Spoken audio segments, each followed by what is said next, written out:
Bismillahirrahmanirrahim. Assalamu alaikum dear students. Welcome to AZ International Publishing House. Today we are going to discuss Mathematics Grade 3, Unit number 3, and Unit number 3 is about fractions. Today we will solve questions of review exercise. तो जैसा कि प्यारे बच्चों आपको पिछले video lecture से अंदाज़ा हो गया होगा कि रिव्यू एक्सरसाइज जब हमारे पास आती है तो हम क्या करते हैं, पूरे यूनिट को रिकॉल करते हैं कि जो हमने पूरे यूनिट में कॉन्सेप्ट सीखे होते हैं उनको हम रिवाइज करते हैं। क्वेश्चन नंबर 1 देखें जी, टिक द करेक्ट ऑप्शन। ठीक है, अभी इनमें से चार ऑप्शंस आपको दी गई हैं, आपने इनमें से एक ऑप्शन करेक्ट है उसको आपने क्लिक कर देना, जो भी करेक्ट हुई। आपने एक से ज्यादा ऑप्शन नहीं लेनी वरना आपका क्वेश्चन गलत हो जाएगा। तो चलो स्टार्ट करते हैं जी। पहला part fill in the blanks है, is a part of whole object. भाई इन चारों में से देखो तो ये वाली ऑप्शन जो है वो एक्यूरेट है कि fraction is a part of whole object. ये आपने जब फ्रैक्शन की डेफिनेशन मैंने पढ़ाई थी तो यही थी कि आपके पास होल ऑब्जेक्ट होता है, अगर इसमें से हमने एक हिस्सा सेलेक्ट कर लिया तो ये क्या कहलाएगी, फ्रैक्शन। ओके, नेक्स्ट देखते हैं, the number above the fraction bar is called. भाई फ्रैक्शन बार से ये जो ऊपर वाला नंबर होता है इसे क्या कहते थे, कुछ याद है?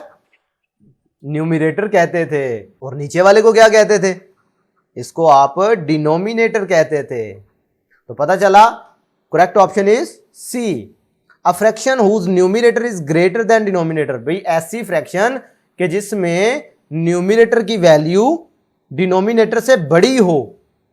भाई अगर इसकी बात करो तो न्यूमरेटर छोटा है डिनोमिनेटर बड़ा है, लेकिन वो आपसे पूछ रहा है कोई इस तरह का केस कि अगर न्यूमरेटर बड़ा है डिनोमिनेटर छोटा है तो इस तरह की फ्रैक्शन को क्या कहते थे, इम्प्रॉपर फ्रैक्शन। अब नेक्स्ट देखें, the fraction of coloured parts. भाई ये फिगर है, इसको कलर्ड पार्ट्स को अगर फ्रैक्शन की शक्ल में लिखना चाहें तो बड़ा आसान तरीका है, total number of parts count करो। टोटल है जी 8, कलर्ड कितने हैं 4, तो 4/8, लिहाजा D is the correct option. Part 5 देखें, when the denominator of the given fractions are same then the fraction with greater numerator is. भाई अब ये कंपैरिजन का क्वेश्चन आपसे पूछ लिया गया है कि अगर फर्ज कर लो कि दो फ्रैक्शन है जिनका डिनोमिनेटर सेम है, ठीक है, और फ्रैक्शन विद ग्रेटर न्यूमरेटर। भाई अगर इधर 4 है और इधर 3 है तो आपने बताना है कि अगर इसका न्यूमरेटर इससे बड़ा है तो फ्रैक्शन भी क्या होगी, उससे बड़ी होगी, लिहाजा D is the correct option. Next एक और क्वेश्चन करते हैं इसी रिव्यू का, सेपरेट द फॉलोइंग फ्रैक्शन। भाई प्रॉपर फ्रैक्शन अलहदा कर लो, इम्प्रॉपर फ्रैक्शन अलहदा कर लो। तो अगर तो आपको कॉन्सेप्ट याद है तो फिर तो आप आसानी कर सकते हैं। क्या बताया था मैंने प्रॉपर फ्रैक्शन के बारे में, भाई ऐसी फ्रैक्शन जिनका न्यूमरेटर जो है, न्यूमरेटर की वैल्यू छोटी हो डिनोमिनेटर से, तो फिर होता है प्रॉपर फ्रैक्शन, और अगर ग्रेटर हो या इक्वल, दोनों सूरतों में होती है इम्प्रॉपर फ्रैक्शन। ये मैंने आपको कॉन्सेप्ट समझाया था, अगर आपको मेरा पुराना लेक्चर याद हो। चलो इसी को यूज करते हुए अभी देख लेते हैं।